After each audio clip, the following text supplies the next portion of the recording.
I saw an advertisement on Facebook for the Conway Show, a card show I've never attended before. It billed itself as the biggest card show ever in the state of Arkansas, at 300 tables. Let's find out.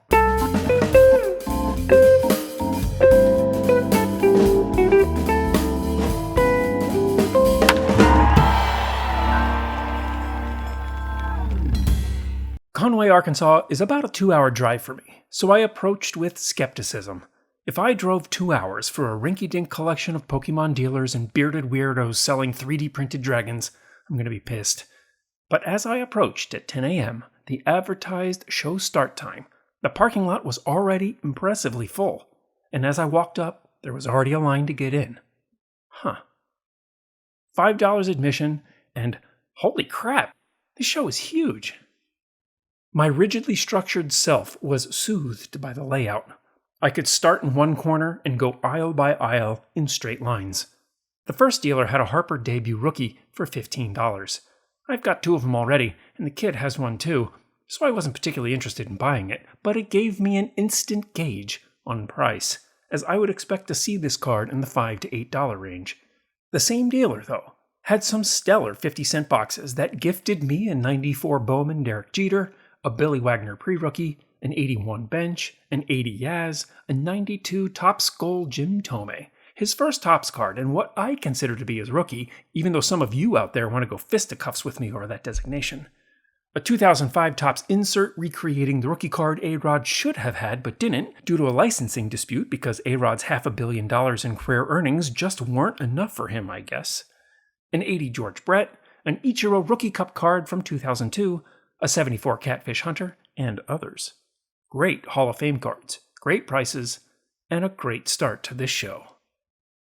The third table I visited had a host of 20s era strip cards of the Bambino, many of which I was seeing in person for the first time, like this 1920 W519 Ruth for a mere $45,000, and this 1921 W516 for a paltry $6,000.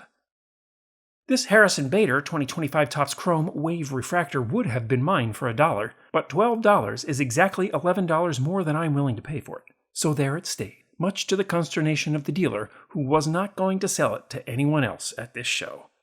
The next case stopped me dead and made me really think about what is happening in the card market right now. Do you see it?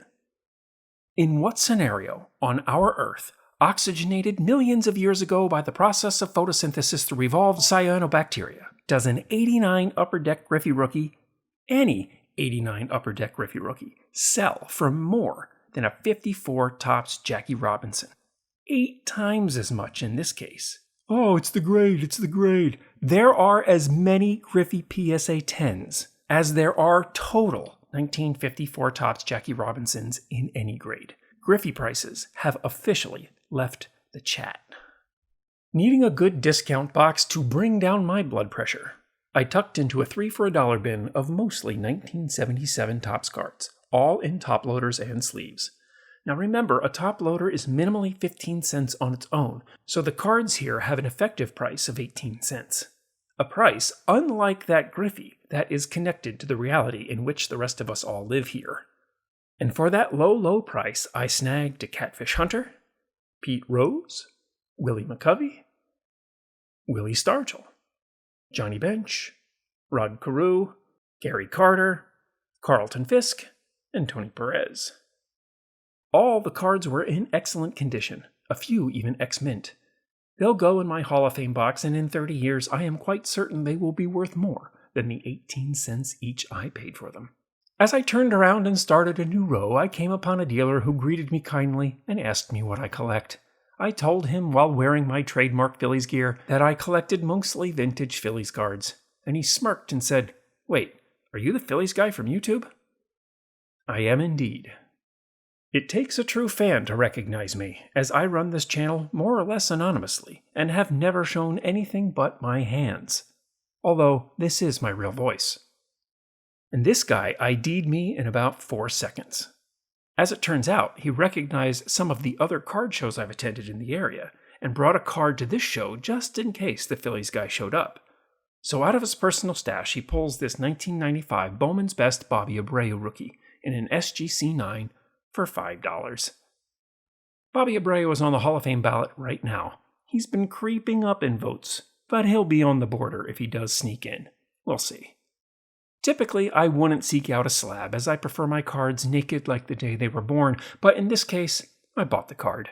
This dealer supports my channel, so I want to support his business too. So I bought the slab and was happy to meet a fan out there in the wild. Still surprised at the size of the show, I was impressed with the overall selection, including some stuff you rarely see, like complete sets of 70s Kellogg's 3D cards, or 3 complete sets in this case. I was able to find a fairly decent selection of pre-war vintage too, including this 1912 T202 Hassan Phillies trifold. $250 was a little higher than I wanted to be, plus again, I'm not really interested in slabs, so I ended up passing on this one. The same dealer had more jackies, including this rookie. At $8,900, I was glad that it was above what the Griffey rookie's price was, and very much believe that it is the better long-term value. And speaking of slabs, there was a dealer whose entire table was junk slabs for $3 each. $2 each if you bought 5. Meandering along, I snagged a 2025 Topps Father-Son card featuring Cody Clemens in a Phillies uniform, which I needed for my 2025 team set, and I ran into a 2017 Topps Bryce Harper auto for $1,700. I bought the Clemens and left the Harper. And then I walked into a bin of packs, $1 a piece. With all of my complete sets, I've been mulling over starting a sealed pack collection. 1 sealed pack per complete set that I own. And this was the push I needed to do it. So I got 4 packs out of the bin, 88 through 91 Topps. And then immediately next door, I got 87 and 86. The 87s were $1 and the 86 was $5. So now I collect sealed packs, and I'm officially on the lookout for 85 Topps. I stopped briefly to drool over a high-grade Steve Carlton rookie, but would need to start selling pictures of my feet on OnlyFans to afford it. And then... Hello, darkness, my old friend. I've come to speak with you again. This is the 3rd state in which I have encountered this same exact card. All the way back in Highs and Lows 7, I detailed my first contact with this 1931 W517 Chuck Klein. That was in Tulsa, Oklahoma. Then a year later, I encountered it again at the National this past summer in Chicago, Illinois. Here I was, in Conway, Arkansas, of all places, staring again at this Chuck Klein.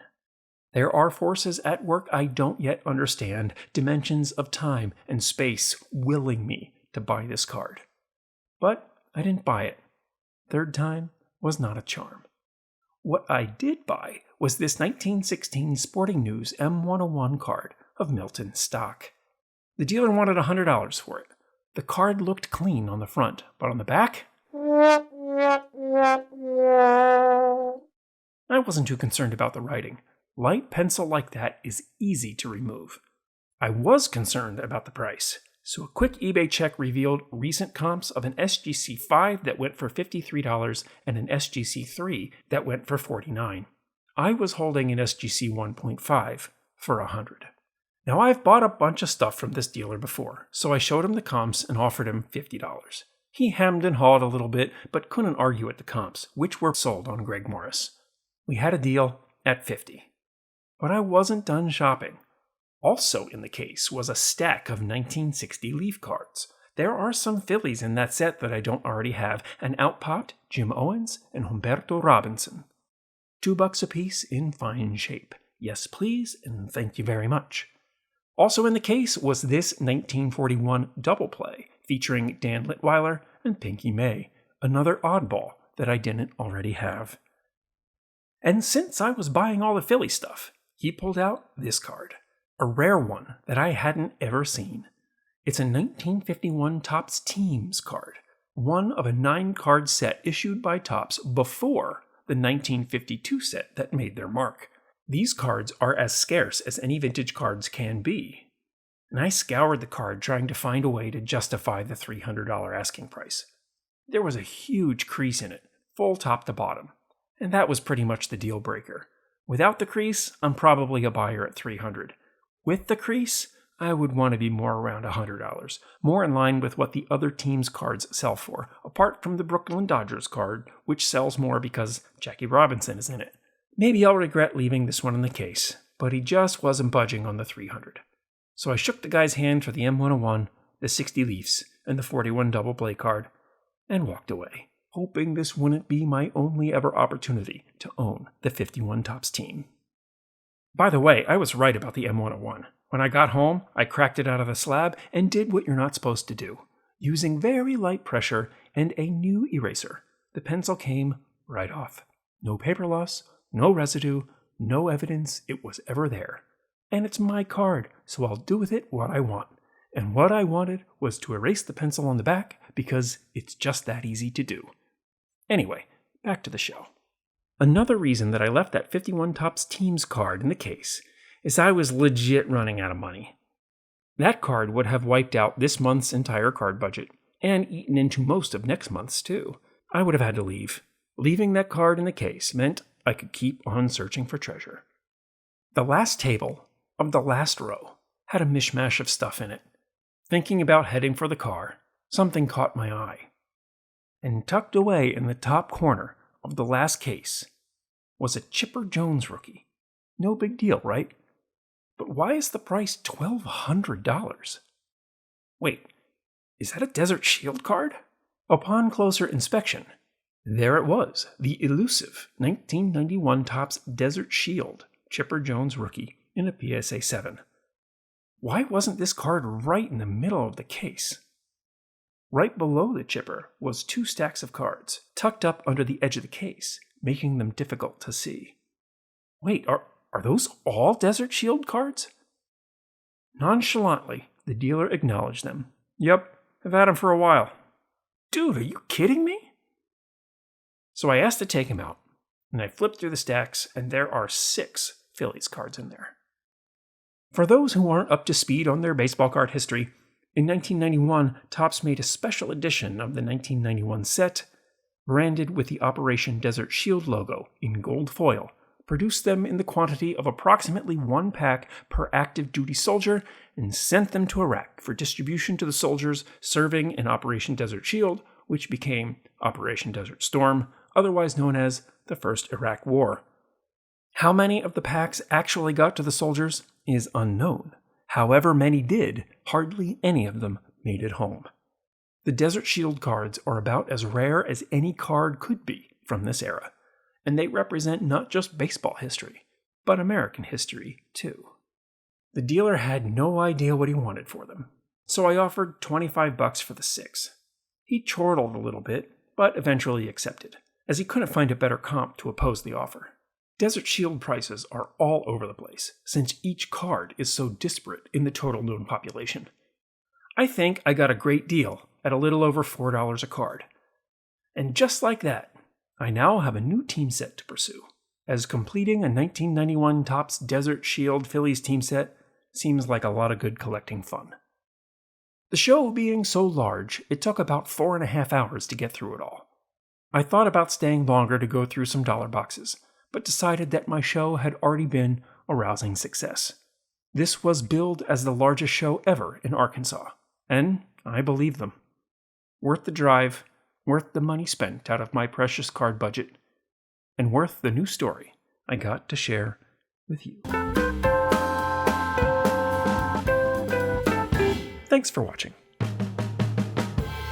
Help support the channel with the purchase of a custom card box divider made to your exacting specifications. Send me an email at philliesbaseballcards@gmail.com to talk about how.